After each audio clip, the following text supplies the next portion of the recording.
Today, our in-house top-class chef Kush has created some phenomenal food to pair with our guest today, Luca, a world-class mixologist, and together they've come up with a menu that is going to blow the socks off of our normal home cooks. Thank you for joining us. Thank you for having me. Boys, are you ready to be wowed? I'm not wearing socks, so what are you going to blow off? I mean, and that's before the first cocktail. Lift the cloche. Oh, wow. Okay. What do we have here? I'm going to smell it. Some sort of mushroomy, Smells deep like fried. breakfast. It does smell like breakfast. It is. I reckon you got tomato, mushroom, Black pudding? bacon, maybe black pudding on a hash brown. Ebbers, what have we got? That is your breakfast canape. Slightly more than a single mouthful, perhaps. Kush has gone all out. So for the full English canape, I've got some sweated black pudding with a bit of garlic, thyme, onion. I'm going to blend it with a touch of water and some sherry vinegar.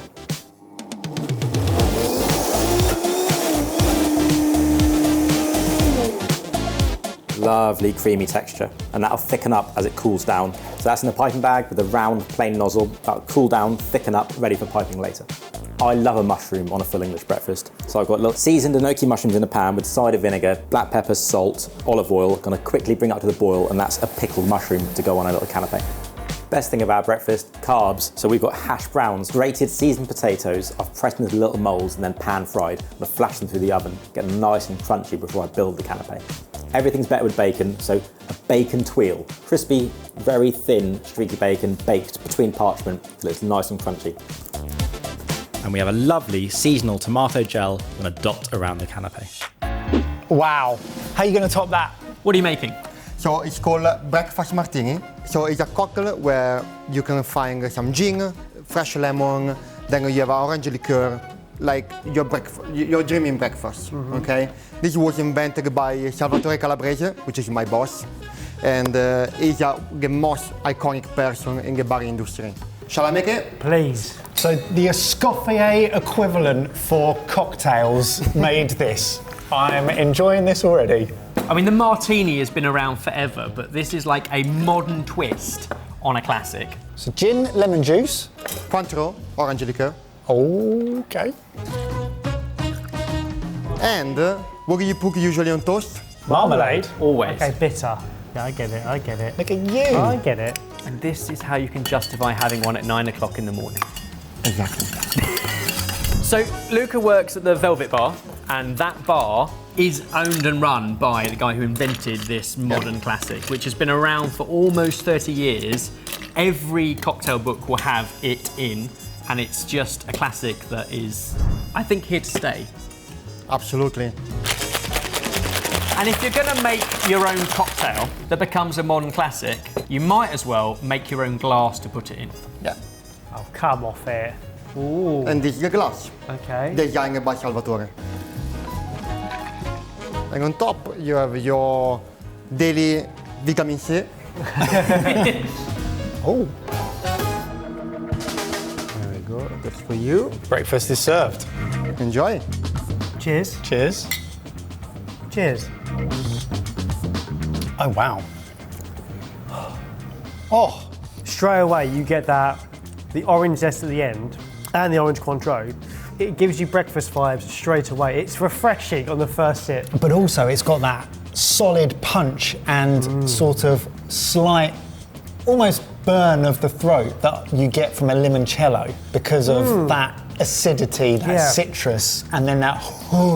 Which is also It's like great. It's a kicker. which also, like a martini, it's incredibly boozy in the sense that it is gin-based and very short.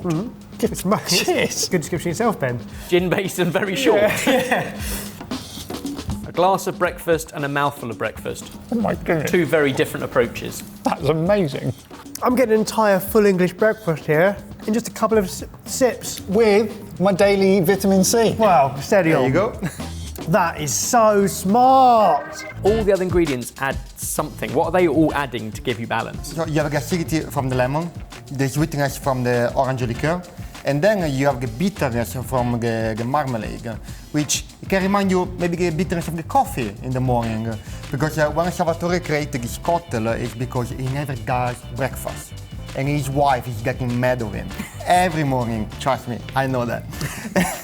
And so one day she forced him to eat a slice of bread with orange marmalade before go to work, and then that's why he created. And then the story. So, bread and marmalade taste really good. I'm going to make a drink out of that. It's fantastic. I've never seen anyone drink a martini quite so quickly. That's a livener. You don't need to finish every cocktail. It's my job. Should we move on to round two? Yeah. Yeah. Round two, your food is under the cloche. Where are we going here?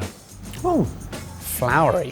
flowery and fishy. Yeah, is that cured Oh fish? my gosh. It looks beautiful. A beautiful work of art. It's gin cured bream, Oh, wow. and then with a whole bunch of delicious edibles. Kush will tell you about it. Lovely, lovely wild bream, filleted and skinned. I'm going to cure it with a mixture of gin, elderflower, salt, sugar, pepper, and cracked coriander seed. With lovely citrus notes. Goes well with the elderflower, goes well with the botanicals in the gin. This one is from the Outer Hebrides, infused with a bit of sugar kelp. Because they're quite thin fillets, this will cure for about 3 to 4 hours in the fridge. I'll rinse it off, pat it dry, let it firm up in the fridge overnight, then slice it to serve it. To serve with the bream, some pickled summer veg. I've got candy, yellow beetroot, yellow courgette, a pickle with sugar, vinegar, and pink peppercorns. I'm going to pour the hot pickle over, come to room temperature, that's it. Put lids on them, put them in the fridge, they'll sit overnight, pickle's done, they last forever in the fridge. Finished with pink peppercorn. Wow. Would you like to see the drink that you have paired with it? Yes, 'cause that already sounds like a cocktail. Yeah, yeah. What would you like to make for us? So it's a cocktail called Above the Cloud that we create at Velvet. So it's a base again with gin. Then we have an amazing fig leaf liqueur, which is called Eve. A malic solution, so it's like a malic acid solution diluted with water, just to give the acidity. And then we have this bad boy. We started with a hibiscus tea and a pig pepper. We put in a tank with sugar and wine yeast for 2 weeks. Then we strain it again, we add sugar, and we bottle it for a second fermentation. So it becomes sparkling. Funky tea. So it's a bit like kombucha, but that would use like a SCOBY, but then this uses a wine yeast instead. What I'm most excited for is how lively it's going to be. Do you Let's know? find out. This could hit the ceiling. Really? Shall Yep. we go for it? Go for it. Oh, well Some behaved. fizz. She's fizzy. Is the fig leaf liqueur sweet? Does it taste of figs, or is it more? So fig leaf have a different taste from figs. So the main flavor of fig leaf is coconut. It's a Mediterranean liqueur, so it got even more botanicals inside. You have Gotcha. you have pink pepper, jasmine, and bergamot as well, and tonka bean. So tonka is such like vanilla, Yeah. but it's a bit less powerful and less expensive. But when it blended with the fig leaf, it's gonna give you this amazing bouquet of flavors between the coconut and vanilla, and then all the spices. Okay. That's the Malik solution. Yeah. So we add just a few drops because it's at 20%. And it's So acidic. It's very strong. Okay. A malic acid you would find if you bit into a Granny Smith apple. That's a malic Okay. acid.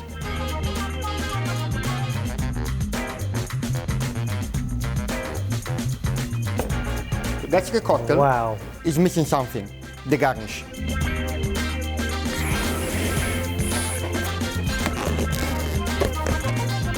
Oh, thank you. And this is for you. A bar is like great theatre, and sometimes you need a little bit of theatre with it. Let me show you how to open it. So you have a Can we little, open it? yes, because you have strawberry helium inside. Okay. What? Right. Oh my goodness, it smells. So you have a little pack. That's for you. You can take it from here. Okay. You know what helium does, right? Suck it in. Oh, brilliant. Strawberry helium and your double fermented hibiscus tea with pink peppercorn. So you're supposed to take it in and then drink it? Cheers. Good. I've never drunk a balloon. Can we do the whole amount? Oh my goodness, that is absolutely delicious. What's the flavour? Strawberry. Oh wow, that's lovely. Do I drink? Oh no. Right, I'm going to drink this now. Oh wow. I wasn't expecting that to be so sour. But it's absolutely delicious. Huh. Right, let's go for this. Oh, Luca, that's divine. Sorry, I can't.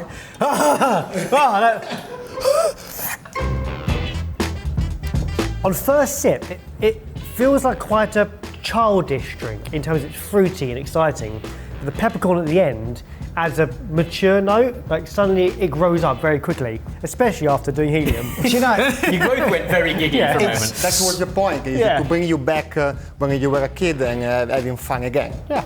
In comes the fermentation And the pepper. and the peppercorn, and then it tastes so complex and almost grown up, but still perfectly in balance with the sweet fruitiness. And when you've just toked on a strawberry helium balloon, it's the aroma, isn't it, that fills everything, and you Including feel the like, whole room. We can all smell the strawberry helium. yeah, you feel like you're experiencing more than just the taste, Yeah. don't you? That's great. Yeah, right. Forgot to eat the food. What's this going to make me sound like? Wow. The curing on that is so perfect. Wow, there's sweetness in the fish as well. Yeah, fish shouldn't taste sweet. Oh, wow. It tastes the meaty. Right, Go back to that. That's fun. that's amazing. It makes it taste so creamy. Yeah. Can I ask a question? Yeah. Botanicals. Do you bear the specific botanicals in a spirit in mind when building cocktails? So, exactly. So it's working exactly the same. You use a botanical not for the flavor, but for the compounds that it can bring to the drink. For example, orange, you have like, I don't know, I'm just making a number, 70% of orange compound. Yep. Which you know that product will taste like mainly like orange. But if you taste an orange, it's not just orange. If you dive into it, you have like a bit of lemon, mandarin maybe. You know, also depends the orange where it's coming from around the world. So when you create a spirit or a cocktail, you need to think about that, because maybe you need a product or an ingredient or fruit or vegetable to balance something else that it might be too much in the drink. You need to taste it. Yep. That product as well, but it's there to help the overall So you almost experience. need that chefy theoretical knowledge of which flavours complement each other and work together. Exactly. And then you do it in terms of the compounds that exist within each drink. Yeah. That's really interesting. Brilliant. We're only on round 2. Oh, and we haven't finished it, Mike. Can I have 2 more balloons, please? Would you like a third? Yes, please. Round 3, gift away. Oh, that looks tasty. Oh, what is it? It's corn. Corn looks like It's crispy corn. glazed corn. Breadcrumbs. So it's kind of a take on either a corn rib or like a elote-based bite to eat that's got chipotle and some crispy cheese. Kush will explain more. One of my favourite things to cook, spring, summer, autumn, anytime people come round to my house, roasted corn with lime, chipotle and a bit of feta. So we've got roasted corn done in hot oil with some salt and licked on the blowtorch, straight from raw. I'm gonna make a lime, chipotle, oregano, mayo, toss it all together, simple as that, and top it with some crispy fried feta. And I've just pureed some roasted garlic, add that lovely body and depth.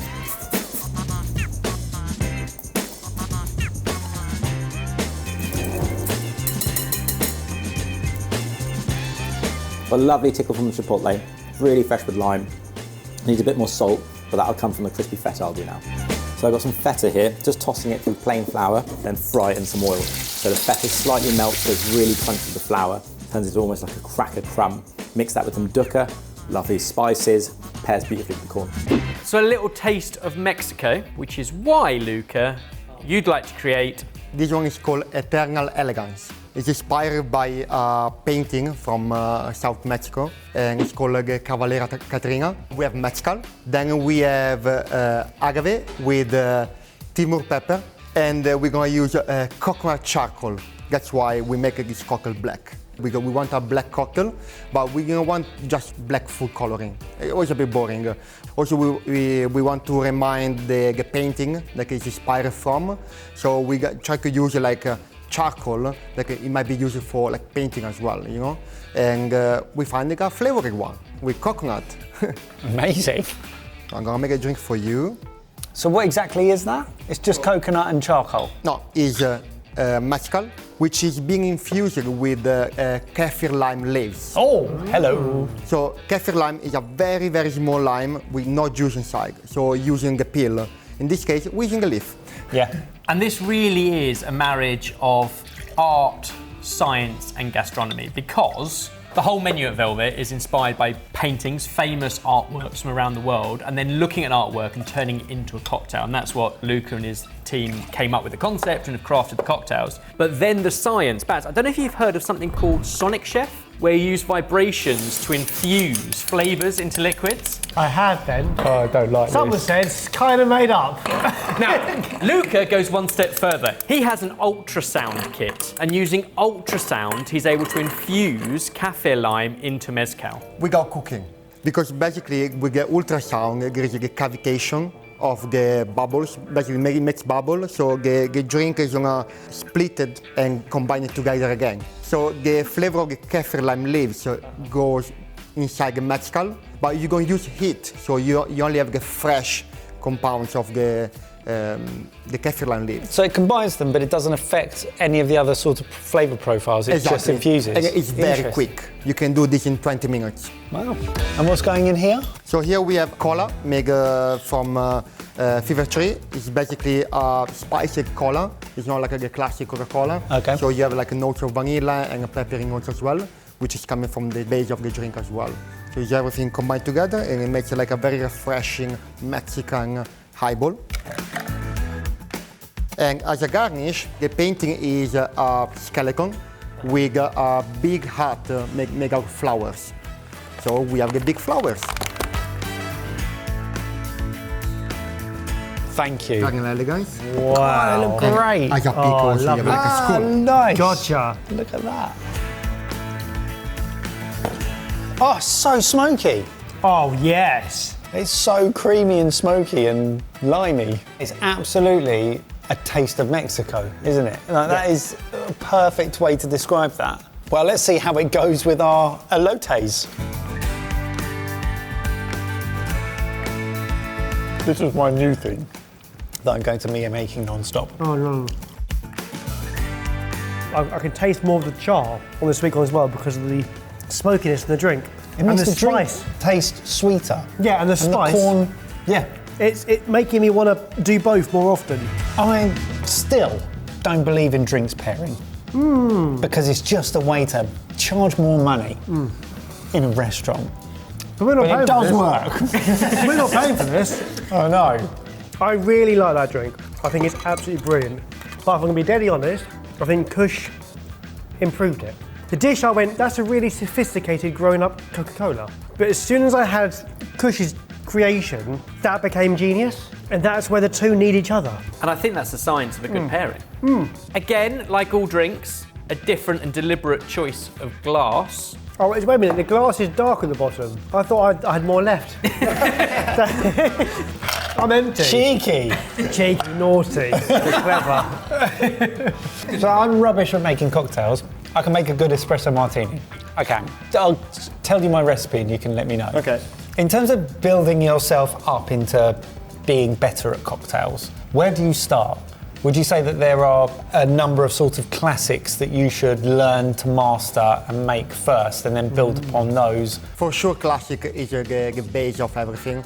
It's like for a chef, you need to learn to cook some pasta at the beginning. I'm Italian, so that's why I say pasta.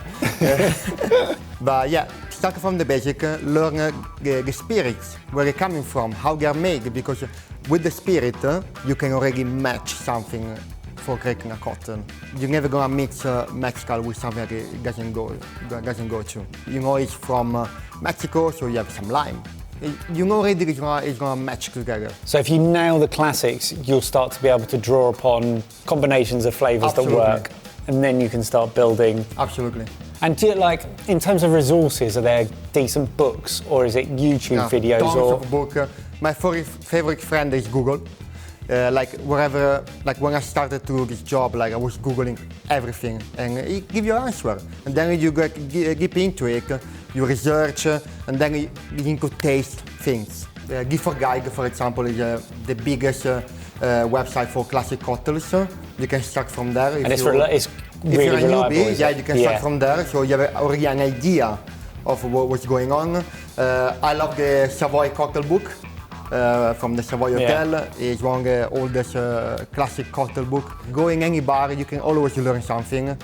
Nowadays, I'm going a lot to restaurant to try different combination of flavor and then doing them into cocktails.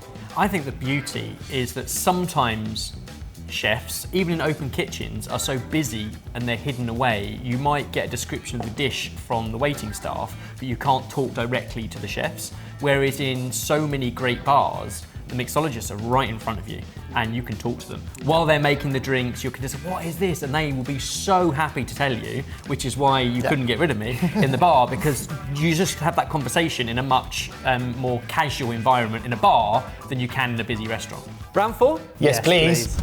Last but not least, You lift it. Yeah, please. Ooh, vol au vent. something sweet. Vanilla cream. Yeah, it looks like a cheesecake vol au vent. And underneath, the bit you can't yet see, is chocolate and coffee with a mascarpone cream. For the last dish, I'm going to make a coffee and chocolate tart with a whipped mascarpone cream. So simple, nice way to finish a meal. So I've poured my hot coffee bean infused double cream over some 85% dark chocolate, James's favourite. That's going to melt into a ganache, then I'm going to pour it into these lovely little vol au vent cases. So this is a really simple way of making a mousse. Mascarpone, vanilla paste or vanilla puree or vanilla extract, bit of icing sugar, bit of whipping cream, beat it together, and there you go. Light but very rich and decadent dessert filling, a bit like a cheesecake. So I'll put that in my friend the piping bag, let it cool down a touch, plop some into these little vol au vent cases, and then pipe the mascarpone mousse on just before we serve. What's the drink gonna be? I'm not gonna tell you straight away. I wanna let you try first, and then you tell me what is it. Do we get one of those each? Yeah. Are you scared? Again, you don't have to finish it. That looks like sugar syrup. Now, you've had a few drinks already. No. You've had a few drinks already. So I imagine this glass will look perfectly normal to you. Oh, it's been in the microwave. What's wrong, Keith? What are you doing now? What's happening? Something vibrating. That looks bottom like there. a fish tank filter. The heck are you doing? I'll make you a drink. Is that like an egg white foam? Or? No. No. Thank you. No. Oh, you put them down like such a pro as well. All right, okay. Cheers and take a sip. Cheers. Cheers. I feel like I'm, no offence, but it looks like I'm about Shut to drink. up, that's coffee. No, I'm looking at it. Smell it. That looks like a bubble bath. Drink it quick. It's an espresso martini. What the heck is Am I going on? battered? I know I'm close to being We've drunk too battered. much. We've drunk too much.